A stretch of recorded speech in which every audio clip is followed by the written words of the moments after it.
enemies have started using bleeding-edge technologies like AI, which means artificial intelligence. So Starlight did use that dang-fangled AI. First, she went and deep-faked Thomas Godolkin himself. Yeah, but did anyone actually believe that? I mean, how stupid does she think we all are? To cover up her slaughter of innocent young heroes at GodU, then she went and AI'd this so-called Flight 37 video. Oh, God, sloppy word. If we freeze it here? Yeah. I mean, last I checked, I do not have 7 fingers on one hand. Now, isn't that what they refer to? See, guys, this is all just an attempt for Starlight to tarnish Homelander's image. Like, he loves us, right? You stay the fuck back or I'll laser you, goddammit! I'll laser every fucking one of you! What's going on, Looney Tunes? Welcome back to another video. Wow, it's been a minute since I said that. Now, before we go any further with the video, I just really want to apologize for my attire. I really wanted to find my vacation button-up shirt so that I could look like Billy Butcher. Unfortunately, though, I couldn't find it, but we still put something together. You like it? Truly, there is no gut here. So, as most of you know, season 5 of The Boys dropped, and let me tell you, I was so hyped when I got the news, because I've been deprived of Boys content for like however long since season 4 came out. Fucking diabolical. And no, I'm not gonna count Gen V because, look, I watched the first couple episodes of season 1 and they were all right, but after that I stopped watching, and it clearly doesn't matter because most of those characters, those very memorable characters, rarely ever occur in The Boys, really. But RIP Chance Perdomo. So today we're gonna be talking about The Boys season 5 episodes 1 and 2. Spoilers ahead, of course. And for all the 30-year-old unemployed men who were in my comment section when I made the Penguin video and my thumbnail was apparently hinting at spoilers for the show, even though the season finale was out for at least 3 weeks at that point, I just want to say I made sure that I didn't do that this time just for you, you filthy wankers. Yep. That's the idea. But anywho, back to The Boys. I'm not even gonna lie to you, this season had to have been the craziest jump in all of the seasons. Like right off the bat, we got Homelander. And Homelander, for lack of a better word, is acting like a child this season. But not like the funny kind, like the scary, terrifying, dictator-like child. Like this dude literally is killing people that have posted memes about him or even liked videos of Starlight. Like he literally kills his stage manager because he liked a Starlight post back in the day. I had a good chat with Gavin, our stage manager, and it turns out he betrayed me. He liked a couple of Starlight posts in the past, and a horrible meme about me. It really makes me wonder, who else is a traitor hiding in plain sight? Sir, if you check my history, I've never liked one of her shitty posts here. But that's the part that just makes him dangerous. Like he's an emotionally unstable Superman with the power to do whatever he wants. And the worst part is, everyone is afraid of him. Well, except for like the rednecks that all love him. But I still can't get enough of the show, just as much as Homelander can't get enough milk. One of the big things that literally happened in the first 5 minutes of the show is that the Flight 37 video gets leaked, thanks to Starlight and 2 other unfortunate people to suffer under Black Noir's wrath. They leak the video, and Homelander is ready to like assassinate everybody in the room. But then they make the great decision to go on live TV and be like, oh, it's AI, and obviously tamper with the footage. And the worst part is, people believed him because they edit his hand and make it look like he has 7 fingers. Everybody believes it. It's starting to sound a little familiar. And that's when it hit me. Nothing matters anymore because no matter what, Vought is still gonna find a way to cover up everything for Homelander. And you remember the concentration camps, or my bad, the correctional facilities that they talked about back in season 4? Yeah, we get to see what that looks like now. We got Huey, MM, and Frenchie all in those internment camps, I guess. And then we got that one bald, my bad. We got the one bald suit that like has the ability to like just blow people up when she looks at them. Yeah, she's patrolling. We got people with guns. We got some unfortunate Starlighters that are all in the internment camp. MM and Huey and Frenchie are all like trying to find a way to like be ready for when they can try to escape, but it seems that MM is starting to lose his sense of humanity. And then we'll jump back to the deep, and he's got a podcast now with Black Noir where he's talking about some alpha male stuff, even though we already know he's not. Cuddling, kissing. That's beta male shit, bro. That's super gay. What, am I right? I really hope they leak the picture of him and the octopus. And then we got the new Black Noir, who's really in character. Like, he's not talking at all, to the point where even the Deep is like, dude, you're not the real Noir. You can say something. Like, Noir has not said anything in the past 2 episodes. We're introduced to this new Black Noir back in season 4, I believe. And he's an actor that Vought hired to try and fool the general public about Noir's death. He's talking a lot. Yo, what the fuck? That was so fucked up, you guys. Hey, can we talk? You don't talk. It's like your one thing. But Homelander is like, Playlist I can use to get me inside his head. Shut the fuck up, Duhh. but now in season 5, he's not talking at all. And when Starlight was trying to leak the Flight 37 video, yo, he was going crazy. He was killing everybody. It felt like we got the original Noir back. I sense a twist. Also, Kimiko can talk now, which is awesome. Oh, wow. Your skin is so oily, like hugging a McRib. Did you just fucking speech therapy and fucking therapy and so much fucking TikTok? Well, you sure sound like you're on TikTok. 16-hour flight and not a fucking peep. Because all you can say is oi, oi, oi, cunt, cunt, cunt. Now, most fans already know this, but Kimiko was mute because of the trauma that she faced earlier on in life. But then she learned sign language, which is how she was able to communicate with Frenchie. Fast forward to the end of season 4, we get those 2 unforgettable characters from Gen V showing up, and then they get Frenchie to go into the van while the other one is like holding back Kimiko, leading her to break past her trauma and actually speak to Frenchie. Although really it doesn't do much because then they end up deporting her. But thank God Frenchie and Kimiko end up reuniting, and it's just a beautiful sight to see. But let's backtrack a little bit. So like I said, MM, Huey, and Frenchie are all in the internment camp. MM is basically like trying to feel something at this point. Mind you, his wife and his daughter are all the way somewhere else. I think they're in Florida, and he was supposed to meet up with them at the end of season 4, but then he got attacked by the sausage man. So he's in the camp, he's just like fighting people, I guess like an attempt for him to feel something,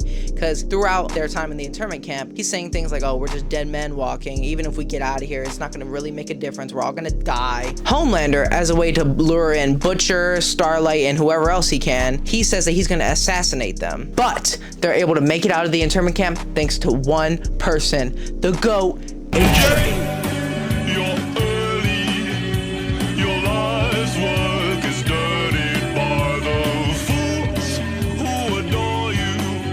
Now, A-Train throughout The Boys has gone through an amazing character arc. He's personally one of my favorite characters. Going from a Homelander lackey to a self-absorbed attention-craving junkie to the lovable family man and reliable friend that we now know. Like, he's going from helping out Starlight to doing everything he can to protect his family while also continuing to try to be a good person. And before they get the boys out of the internment camp, she asks A-Train if he's willing to help them get them out. But he's like, no, I gotta protect my family. I got a lot on my plate going on right now. I can't go there. So Starlight's telling him, she's like, it's okay if you're scared, but he's like, nah, I'm not scared, and then he runs off. But deep down, he knows that he's scared. So fast forward back to the internment camp, no pun intended.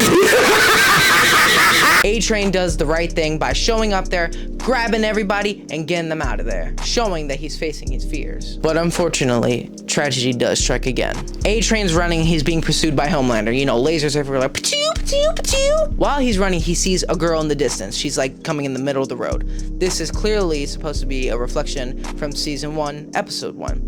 When we're first introduced to A-Train, Huey's girlfriend is talking to her. She's like halfway off the curb. A-Train just runs right through her, and then we see him running off saying that he can't stop. But in this moment, he tries to right the wrongs of the past. So when he sees her, he quickly tries to shift and move out of the way. But then he goes tumbling into the woods and hits a tree. Homelander then shows up and they exchange some dialogue where A-Train basically says, I don't know why I was so afraid of you. And he's laughing, he's got blood in his mouth. And quick little rant about A-Train. Like I said, he had one of the best character arcs throughout the whole show. We saw him in the beginning of his career, and he really didn't care about killing people. But then we see his humanity like truly come in after his brother gets paralyzed, and he's basically being shown for what he is. He was a liar. He never really saved anybody. Everything was just all for the fame. But now it's not about that anymore. This was A-Train's redemption arc, trying to right the wrongs of the past and become a hero. And in my eyes, I believe that A-Train finally redeemed himself in that moment. Before Homelander grabs him and snaps his neck, A-Train died a hero. Then episode 2 starts and we got a memorial for A-Train, and Homelander with his wits is able to convince everybody that Starlight killed A-Train, once again shifting good publicity onto him and the bad onto Starlight. You gotta be fucking kidding me, dude. And I'm not gonna lie to you, that whole memorial felt like the Drewski megachurch skit. Butcher takes the boys to their new hidden base in Pennsylvania, let's go! Where he's got Veronica's husband working on the new virus that could possibly kill all the Supes. And if you don't remember Veronica, she was Huey's friend who Butcher killed with his new tentacle arms chest thingy. But the problem with this virus is that it has the power to kill every Supe in the world. What that means is it could kill their friends, Starlight, Kimiko, and Butcher. This is where the team is kind of at an impasse, because Kimiko at the same time is like, yeah, I want to kill Homelander and all of them, but when I got infected with the virus, it was the most unbearable pain I've ever felt. It made me want to die. Back in season 3, she was infected with the virus. She was about to die. So that's gonna make for a very interesting season finale. And this is also where I want to add that The Boys TV show is way better than the comic book. That's really the reason why I don't have it displayed, also because I don't own it, because I don't want to own it. Garth Ennis was the original writer of The Boys comic, and I read the comic at the library because I was really unsure about actually owning the book, because I had heard a lot of people say that the comic and the show were two different kind of things. They were not lying. In the story, like Butcher and all the other guys, they're kind of really unlikable characters. I was not rooting for really anybody in the story. Like, it just needed to die, everybody. I guess you could say like the only kind of pure-hearted one was Huey, but in the book, Starlight is a minor and they are in a romantic sexual relationship, which is bad. Like, I don't know, The Boys comic was just such a disgusting story. Like, there were so many moments that I don't even want to talk about on camera. If you really want to dive deep into The Boys lore, I mean, go ahead, you can. I wouldn't recommend it. I would just say stick with the TV show. But don't get me wrong, The Boys TV show still has its fair share of crazy shock value. We got a worm guy that like eats dirt, so Butcher has him digging the hole under the internment camp, but like the dirt like shoots out of his anal cavity. We just got ridiculous giant rock men, which, oh my god. My god, asshole must weigh 30,000 pounds. My dick weighs more, bitch. Oh, but also MM gets his revenge on the sausage man. Yeah, it's pretty graphic and kind of disgusting. And then we got Soldier Boy, which I can't believe I haven't even talked about Soldier Boy yet. And now he's chilling in a freezer in Homelander's room. And obviously Homelander's able to get him on his side, get him to try to kill Butcher and everything. But luckily, the boys get to test out the virus, and they get to test it out on none other than Soldier Boy, which kills him.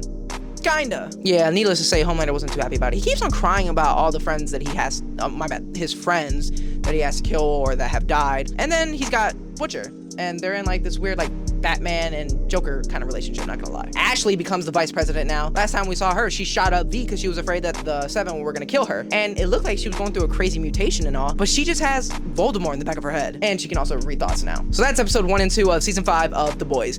And let me tell you, I didn't think anything else could shock me anymore with the show, because, you know, after like 4 seasons and kind of Gen V, you'd think I'd be immune to it by now, but no, this series still shows that it's full of surprises. And it's crazy that no matter how much Starlight and the boys are able to reveal about Homelander, the general public is still just so blind. They'll listen to anything Homelander has to say. Like, Homelander's grip on the world is actually astonishing. It just goes to show that this show is no longer about superheroes. It's about power and control and volcano porn. Look